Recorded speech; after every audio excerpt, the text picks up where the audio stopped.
Alrighty, we're going to look at skew. Going to look at skew in both discrete and continuous functions, and we have binomial distributions here to start us off, and hopefully you've already seen the videos on that stuff. You can see this will pop up in another video in the near future as well too.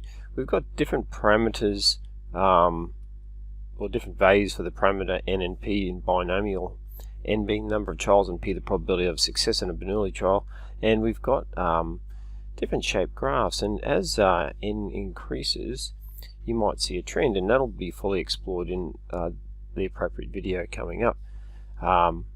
Not that it's particularly important for this video, but as n increases and as p strays away from either 0 or 1, you get something that's closer and closer to what we call a symmetrical shape.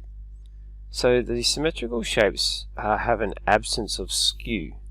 Alright, so skew and symmetrical are kind of like opposites. Okay, so these ones up here have what you would call skew, and these are positively skewed if the tail, I use that word loosely, but if the tail is pointing to the positive horizontal end of the axis, or the horizontal positive axis at the higher values, we call that positively skewed. Alright, and that's slightly positively skewed. That's getting a bit closer to symmetrical. If the tail is pointing towards the more negative or the lower values on the horizontal axis, that would be what's called negatively skewed. So the tail is apparent on that left hand side of the distribution. Okay, so we've got a mix, and the bottom ones with values of p that are neither near 1 or 0 and a large value of n have nicely symmetrical shape. If we draw a curve to connect all the midpoints of all those little histograms there. Here's another example. If we have some more discrete data like this, we have a positively skewed, so it's a positive skew on that one. Okay, the next one is symmetrical. Got the same sort of shape on both sides of the midpoint, and the next one there is a negatively skewed distribution graph.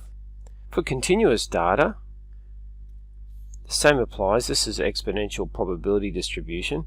It doesn't matter if you don't know what that is, because that's not really the central key feature of this video. It's not the theme, but it is positively skewed. Alright, so that's a positively skewed there because it sort of has a tail pointing to the right hand side, to the positive or higher values of the x-axis.